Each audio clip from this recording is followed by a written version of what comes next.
Welcome to The Complete Guide. For our very first episode, we're diving headfirst into a movie that dives headfirst into a subject matter, The Substance. It's a film that's difficult to break down.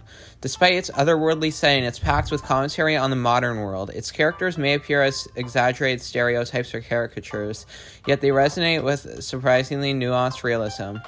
And while it stars an undeniably stunning Demi Moore, her portrayal as a woman living with the loss of social desirability is raw, painful, and human, and very honest. Ever since I first viewed it on the big screen, I fell in love with it. It's so thematically rich with so many unique ways to interpret, and it's a film that I will love for the rest of my life, and I honestly feel a bit intimidated talking about it simply because of how powerful it is.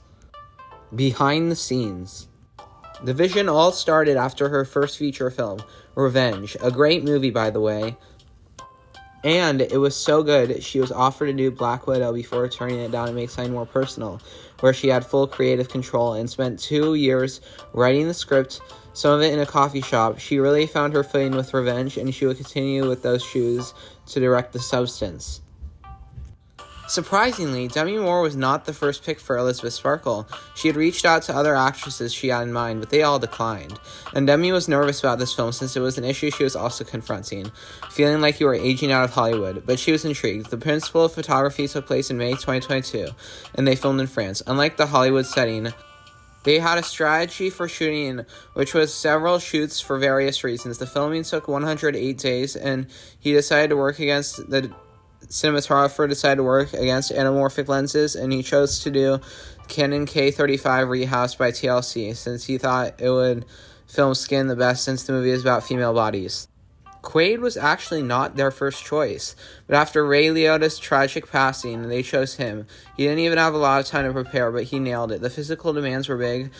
Margaret Qualley had to wear prosthetic modifications for many scenes, but Demi also had many too. Just, she wasn't playing a literal monster for some of it, unlike Margaret Qualley, who was. Margaret Qualley found it hard to do the role since, she had to be perfect, so it wasn't really as hard to play a monster since she didn't have the pressure to look beautiful. And she took tequila and weed to get through certain scenes. The monster Elizabeth outfit took 6 hours to apply to Margaret. They made a fake back for the birthing scene, and they didn't build legs since they didn't need legs. And a lot of things that they could have done with CGI, they did practically to make it feel more authentic. The outside of the apartment had a giant printed city on a piece of fabric, and they would turn on the lights and turn off the lights for daytime and nighttime. They also wanted the film's climax to be in the theater as the original plan, but they changed their mind after realizing the sheer amount of blood that they were going to need/use. They ended up using 21,000 fake liters of blood. Farge even ended up injecting the substance into her own arm since she was that dedicated to the movie. And I would consider that a brave thing since I am super afraid of shots. The monster Elizabeth was originally more masculine, so they made changes so it could feel more feminine. With the fight scene between Demi and Margaret, they made a fake version of Demi's character, Elizabeth Sparkle, so it could move and bleed like an actual human. And they ended up blending 2 shots of Demi hitting the mirror, and using some special effects to make it seem more seamless. Also, it's important to note that 3 people in Universal judged the movie. They are all unnamed, and 1 female and 2 men. And they demanded a recut, but since Corley's a badass and she denied, she ended up getting to keep the final cut. And later, the female head of Universal said that she felt unable to express her voice and supported Corley's vision. Then the movie got the distribution rights. The film received 5 Golden Globes, and Demi won for Best Actress. She did a breathtaking speech. It was nominated for Best Motion Picture, Musical or Comedy, Best Director, Coralie Farge, Best Screenplay, Coralie Farge, Best Actress in a Motion Picture, Musical or Comedy, Demi Moore, Best Supporting Actress, Margaret Qualley. Then it went on to do the Critics' Choice Awards, and its nominations, Best Picture, Best Director, Coralie Farge, Best Supporting Actress, Margaret Qualley, Best Visual Effects, and finally its wins, Best Actress, Demi Moore, Best Original Screenplay, Coralie Farge, Best Hair and Makeup. Then it went on to the Screen Actors Guild Awards 2025, and won Outstanding Performance by a Female Actor in a Leading Role for Demi Moore. And it was constantly winning at award ceremonies, and Moore was constantly winning for Best Actress, excluding the BAFTA Awards. where Mikey won. Then it came time for the Oscars, where it was Demi vs. Mikey, not trying to pin two women against each other, by the way. The experts were saying that Demi had a higher chance of winning. Then when it came time for the award show, and Emma Stone opened the card, Mikey Madison had been read, and Demi had lost. Demi was mature about it and complimented Mikey's win. But fans on TikTok and various social media platforms were angry, and Mikey Madison's fans and Demi Moore's fans were against each other, but it calmed down after a few days. The Substance did thankfully not come home with nothing from the Oscars. It came home with best makeup and hairstyling, but nevertheless, it was still amazing to see a horror film get all this recognition, especially one that's never received any awards like body horror. The movie opened with $3 million, shockingly low. It didn't open in any other country, so it didn't have the opportunity yet overseas. And the film actually didn't even make $20 million in America, and was estimated that less than 2 million people in America saw it in theaters. But thankfully, the film was saved by overseas markets, gliding its way past 80 million to become the highest-grossing body horror movie of all time. Its budget was $18 million, though some sources say $14 to $75 million, and it became movie's highest-grossing film, and it was a box office success. Coralie Farge says that she isn't interested in doing any sequel, but she plans for a third movie, and one that she says will be similar but different to Substance, and I will be there day one supporting her. Now we will be going into the movie breakdown, where we discuss the themes and the plot.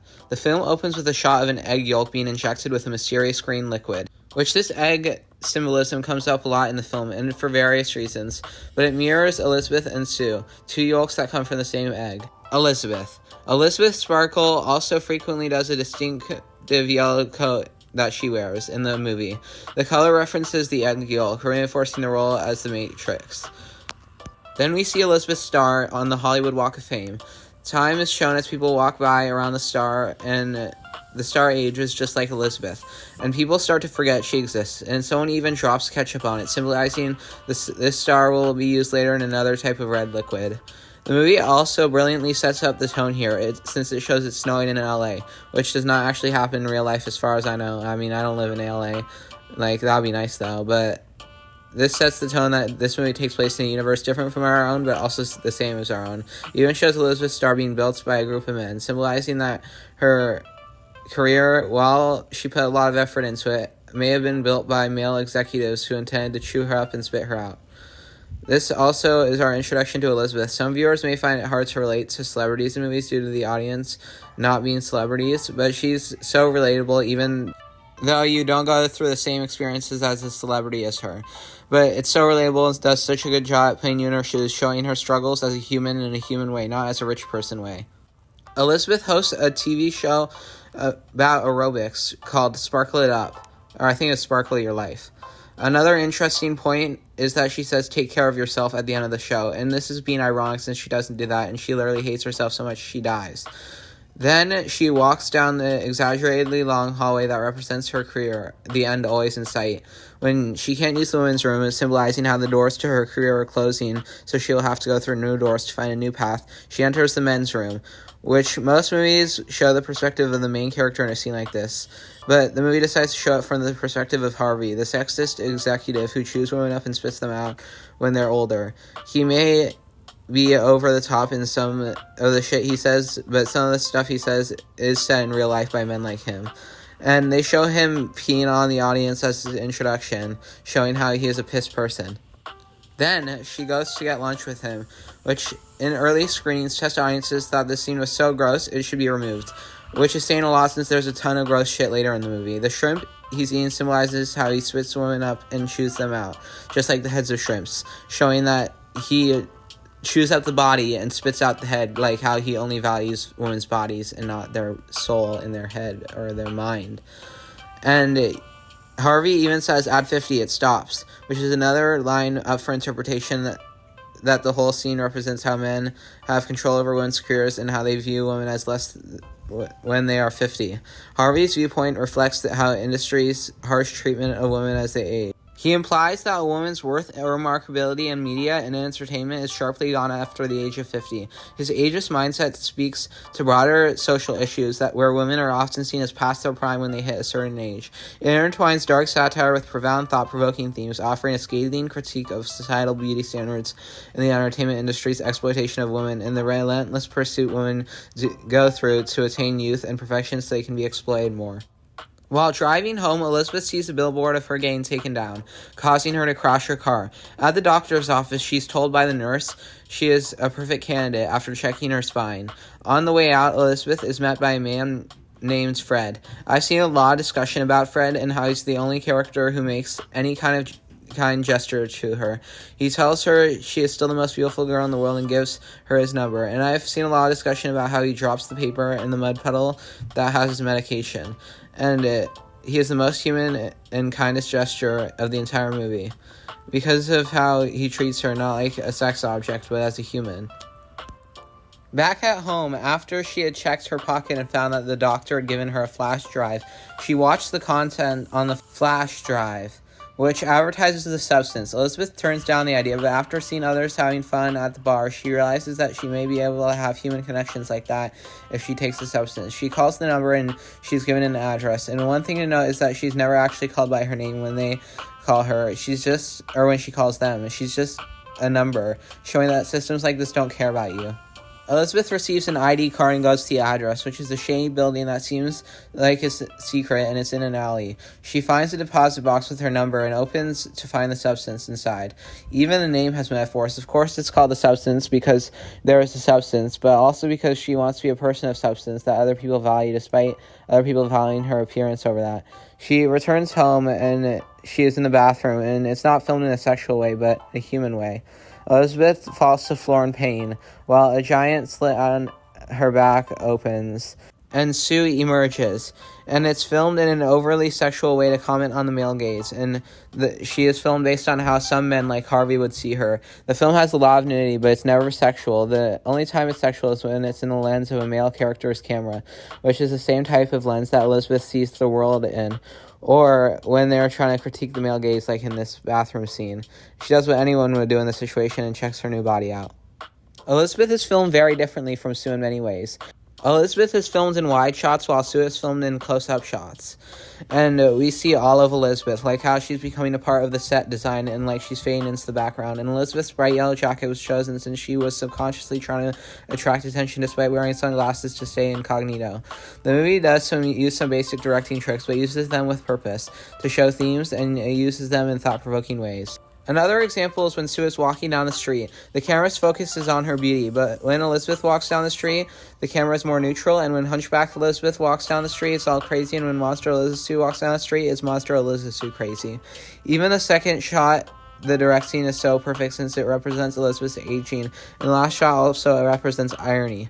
And Harvey's ugly close-up in the bathroom is his disgusting shrimp being are masterful to be metaphors for him being an ugly, awful human being. Elizabeth sews up the wound and uses stabilizer fluid on herself and Elizabeth's body to keep the body balanced. The woman starts to go by Sue. The name Sue represents things too. This is a name with deep historical roots, tracing back to ancient times where it had a symbolic representation of a lily, held great cultural importance. In history, the name Sue has been associated with the elegance, purity, and beauty that lilies symbolize. It's also noteworthy that Sue could do anything, but she chooses to go back to her old job. And another thing to note is that the billboard is pointing in contrast to Elizabeth's giant photo in her home, showing that they are contrasting but the same. And the audition scene even has more symbolism, with the men being sexist and making sexist comments as the girls leave, not caring about these women's dreams, enthusiasm, and talent. And when they first see Sue, they don't even ask her name, they only ask age, weight, and measurements. Like, that's all that matters to them. And when Sue wins Harvey over, who's appropriately named after Harvey Weinstein, and she wins him over, Coralie Farget's directing is extremely great. Her directing is filled with personality and style and is immaculate on every level. Every scene in the directing has meaning. For example, a scene where Sue and Harvey are together, it shows Sue under and in between Harvey's feet to show he has more power than her. You could pretty much say stuff like this about, like, at least 10 shots from every scene, and the symbolism of someone far away and between someone's legs shows power dynamics. In the fight scene between Elizabeth and Sue, they do this too to show Sue has more power than Elizabeth. And I've seen a lot of people interpret this shot different ways, so my interpretation isn't the only one. If you're interested, you could find some other interpretations. Sue enjoys the newfound attention she is getting. Elizabeth even crosses out the days where she's conscious, showing that she values her identity so little they're crossed out she wishes she weren't even there and she could just live as Sue forever. And she's not accepting her true self, which is the version that ages, because everybody has to go through aging whether they like it or not. When she switches back to Elizabeth, her life is dull and unremarkable. Even the food adds to the theme. Now, this was also pointed out by somebody else. A lot of the stuff in here was not thought of by me. I'm just taking, this is called the complete guide, so I'm taking a lot of people's interpretations. So just warning that a lot of the stuff is not thought of by me. Even the food adds to the theme, since Elizabeth eats a lot and Sue is never shown eating like she's starving herself. And don't forget how they're selling their bodies back to the public throughout the film. And throughout the film, food is a symbol of overindulgence and lack of control. Even Harvey giving her the cookbook adds to the theme, since Harvey's basically saying, you've had your 15 minutes, now go back to the kitchen you belong. You're old now. And it's ageist and sexist, and a French cuisine book even makes people fatter, which proves my point. Another notable piece of commentary is that not many people picked up on is that Sue and Elizabeth's dynamic is also a metaphor for motherhood, since Elizabeth has to give up a part of her body and life for Elizabeth, and Elizabeth is forced to watch as Sue lives out Elizabeth's dreams. And also, the only time Sue is shown eating is when her life is basically like a Coke or Diet Pepsi or whatever drink she was drinking commercial. So it's only shown eating when it's like commercial-like and beautiful, while when Elizabeth is shown eating, it's shown messy and disgusting. When she returns to being Sue, she has her fitness show picked up full-time, and we get this over-the-top sexy TV show that is over-the-top, but sadly not far from the shows that exist today. It comments on how shows like this are stupid, and no male is watching this so they can work out. They're just watching it so they can see women in bikinis, and comments how exploitative it is. Harvey agrees to work around her schedule. She builds a separate room in the bathroom to hide Elizabeth's body when she is unconscious. Now my dad and others may have found it unlikely she would have been able to build a new room all by herself, since she doesn't likely have much experience with building things. But we're not sure. But I don't know. I've seen that a lot of people weren't convinced that she would be able to build this all on her own, especially since she has a background in acting and not in whatever it's called, engineering and mechanics. But this didn't bother me at all, and this whole movie is like a dream, never quite realistic but always has meaning. Sue gets interrupted by a man ready to complain, but when he sees her appearance, he acts all nice, and it's more commentary, by the way, on how men treat women nicer when they are younger and more beautiful, but that's pretty obvious, so I guess that's not shocking if you've seen the movie. Sue goes out for the night, and instead of switching, and she goes to have sex with a douchebag named Troy, who treats Elizabeth poorly later in the movie since she's older, unlike how he treats Sue since she's younger. There was a moment in the movie, well, two actually three now I realize it, where I was confused and wasn't sure if what I saw was real. And it's when he unzips her suit and a whole bunch of flesh comes out. Now I interpret that as the beginning of the substance abuse and symbolizes she's doing something wrong. We see it's fake since he leaves a note for the next day, and he would freak out and leave a note I took you to the hospital and we brought you back or something if the flesh had actually come out of her back. But that's pretty obvious too. When Elizabeth wakes up, she finds that the extra time spent has caused her right hand to look older. She calls the number on the substance, and again they don't recognize her name, and she's told that the effects are irreversible and that she needs to respect the balance, and also not view Sue as a separate person, when Sue is still Elizabeth. After getting her refill kit, she goes to a diner where she sees an old man with a birthmark of the doctor. And I like how this shows that regardless of gender, people of older age receive ageism no matter what. And it also shows that it affects men, since this is a mostly feminist, female-driven plot, but it not only recognizes female issues, it subtly touches on male issues in an authentic way in the scene.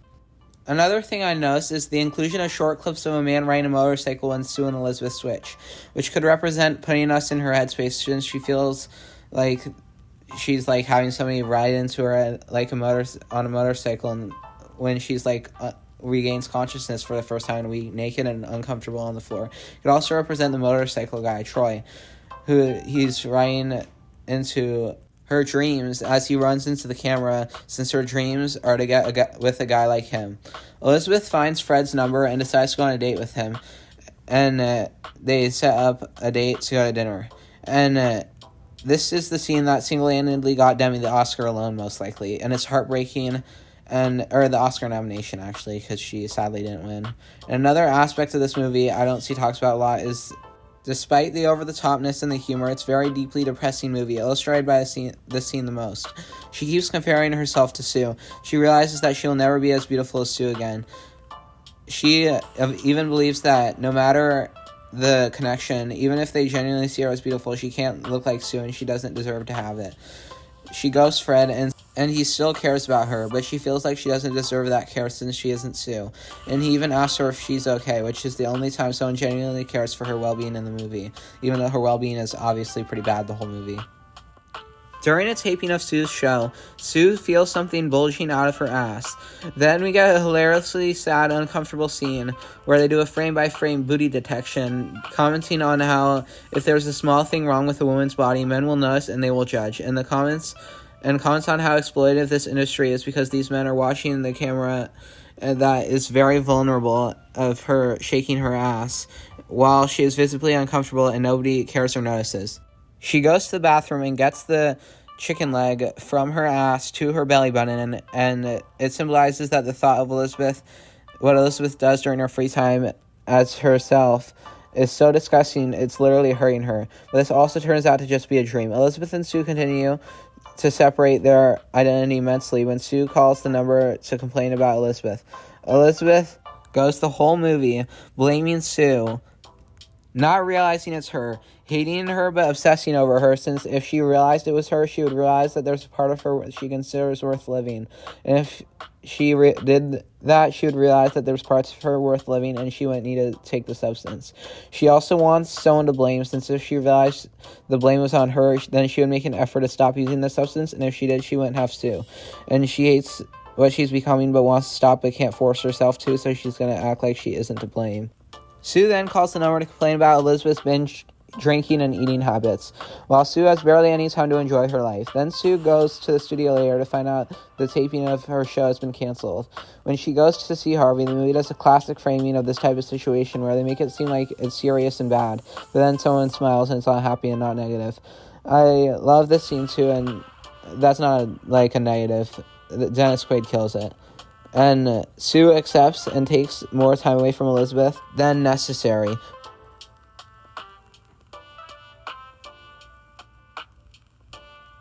When Sue goes back to Elizabeth's body, her legs are barely able to move, which represents how she lost so much control of her addiction that she can't stop and feels like she can't move.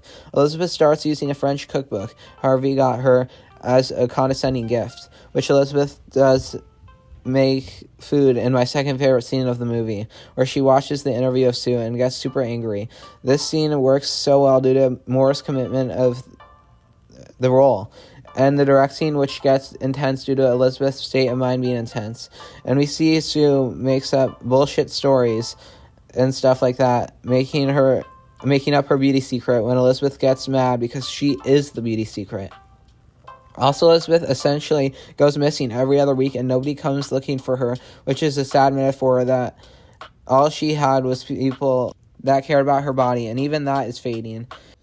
In retaliation for Elizabeth's disgusting apartment destroying fury, she ends up saying fuck it and spends 3 months extracting fluid from Elizabeth, which starts looking infected, just like Sue's behavior.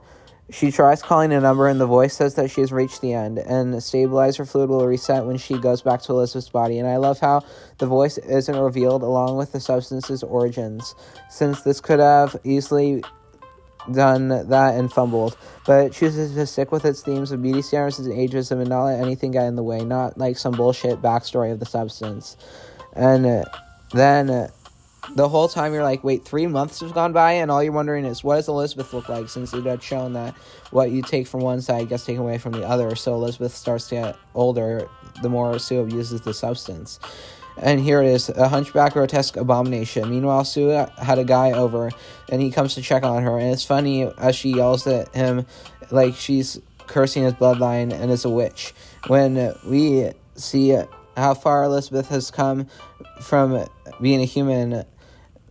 It's sad. And then he leaves, and she goes to call a number, and she sees a photo of herself, and despite the age in that photo, she still looks stunning. Way more stunning than she does as a hunchback monster. And when we get a sad moment when we see Elizabeth look into the photo, just like looking at herself being beautiful while she's a monstrous hunchback. This is a very sad movie when you think about it. Then she calls the number and decides to terminate. But on her way, she runs into her neighbor and yells, "Fuck off," in the most hilarious scene of the movie. When we go from funny to sad right after, when she makes the decision to live as a hunchback for the rest of her life, she injects the fluid into Sue that terminates her. And we get a heartbreaking scene where she says, "You're the only lovable part of me." This line holds so much power, and we get kind of like a glitch scene where reality glitches and Sue and Elizabeth come to life at the same time, which has never happened before. And this whole movie, it's been toying with us about the questions we have, and it doesn't answer all of them, but it has some fun ones that it answers in unique ways. Like, what if Sue and Elizabeth came to life at the same time, or what if Sue takes the substance? Then, now that Sue has been abusing the substance without switching with Elizabeth for months, she has this inhuman strength. When I first saw the movie, I was super confused on how Elizabeth could kick someone across an entire room like that. But it all made more sense when somebody pointed out that how Sue isn't a human. And when she is alive and conscious for so long, she got superhuman strength. It's a brutal fight between Elizabeth and Sue. And we get another heartbreaking moment that I love when Sue shows Elizabeth what she's become and holds her face up to the mirror before smashing it brutally. Another thing I saw someone point out on Reddit was, I couldn't find the Reddit post, unfortunately, because I wrote this part of the script months ago, never thinking I would turn it into a high-quality video, was the scene where Elizabeth and Sue come alive at the same time. It shows the theme of her hitting rock bottom. She realizes she needs to try to stop, but realizes that it's too late already. She is an empty shell of a person who put all of her value in her looks and no value in herself as a person. So she essentially relapses to get back to Sue's body for one last night and one last high. And that last high was an overdose that kills her. And another wonderful point that I saw expressed this time, I was able to find the channel Cinema Detective, and the Cinema Detective point out it shows how it's its own type of violence when women try to conform to beauty standards, and it shows how it's internal and external. As the film progresses, Elizabeth and Sue stop seeing each other as one, reflecting how her mind has been torn apart by societal beauty standards, and how Sue hates Elizabeth for being older, and Elizabeth hates Sue for being younger. There is even an addiction theme, like how stuff you do in the past will affect you the next day, or how your younger selves don't think about the long-term consequences. There is another side, how the older self is at war with the memory of the younger self. And I like how Elizabeth doesn't always hate who she was. She starts to hate who she's becoming. Elizabeth is a metaphor for her past, present, and future in a very complex way. It's very thought-provoking, and I highly recommend Cinema Detective's video. I'll use more points from him, by the way, and I think I already used one from him earlier, but I actually thought his video was very well done about the substance, and I'd love to see him analyze more horror films. Then you're constantly wondering what will happen to Sue now that the Matrix is gone. And we are now shown things that aren't completely normal, as some of the dialogue is hard to understand. And another thing that this movie does that's a nice touch is like the palm trees, where when Sue kills Elizabeth, the palm trees kind of go from two and then collide into one. I thought that was a really nice touch. But that's more metaphors than symbolism. Then Sue's body starts to fall apart, fingernails coming off and her left ear sliding off, and I like how the man doesn't even notice that she's panicking and just makes some most likely sexist comment. I didn't actually write this in the script somehow, but one of my favorite line deliveries from the movie, when Dennis Quaid says, "Is everything okay?" And then he's like, "So smile," and he reduces her to a smile instead of wondering if she's genuinely okay.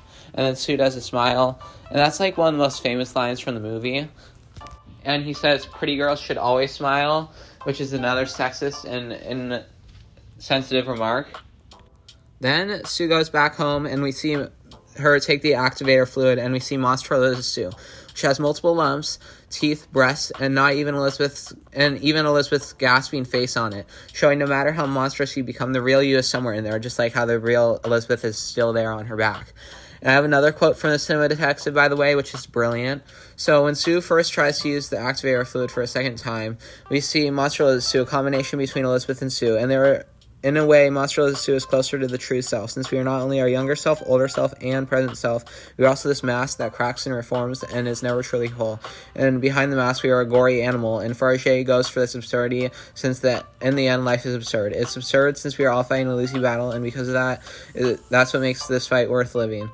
And Monster Elizabeth Sue is also a representation of her anxiety and struggles, despite being happy and accepting herself. Even the blood spray is a fuck you to all the men. And Harvey even says she's my best creation, and I interpret that as the movie putting part of the blame on him, showing that it's more complex than a war of Elizabeth vs. herself. It's a whole system, and the monster sprays blood everywhere, and the monster's appearance is showing what they've created and the emotions they've created in a giant angry sigh explosion of emotions. And Elizabeth's like, I'm sorry you try to force me to be something, and I try to fit something that's impossible to maintain, and then you got mad at me when I couldn't maintain it and fired me. Sue then walks to the building, and the guy doesn't even recognize she's a monster because she's wearing a mask she cut out from Elizabeth's photo. The same mask Elizabeth sees the world in. Just a pretty face and a body, not her true self behind the mask. Then we get more metaphors when she sees a hallucination where she is cherished, but it's not just a hallucination of fame and beauty, it's the highest deception of selfhood unraveling. When she passes through the hall, her mind pictures this instance as not soulless, but as a defensive reflex, an illusion shielding her from the truth. There was no self to return to. The image is one of ego death, where what she had once been Elizabeth's ego had now been devoured by desire, and the only thing that remains is the illusion of frantically looping itself in a rotting shell. Sue wannabes encompass Monster Elizabeth Sue. Monster Elizabeth Sue is surrounded by products of her own creation, but refuses to embrace them, and that perfectly shows Elizabeth's place in society. She is a victim of beauty standards and beauty myths. Still, she crafted and benefited off those expectations. She marketed women's insecurities back to them in order to appease her corporate masters and keep herself in the limelight. She constructed her own downfall by performing on stage as a monster. She's rejecting the beauty standards, and she's rejecting the role she had in perpetuating that beauty standard. Now we get my favorite scene of the movie. Now, I've seen this movie nearly 10 fucking times, and over the past few rewatches, the scene has grown to be my favorite. All the ageist and sexist comments from earlier replay as she sprays blood, basically doing a fuck you to all those comments, but also accepting them as she let them tear apart her life like this. Then she leaves and collapses onto the floor. After all this, the only thing Elizabeth can think about is the fame and admiration, and we ended up seeing her melt away and dying, cleaned up by the floor scrubber the next day, showing that we all age and get forgotten just like Elizabeth. Another thing I forgot to note is that the card number 503 also has meaning as it represents growth and transformation.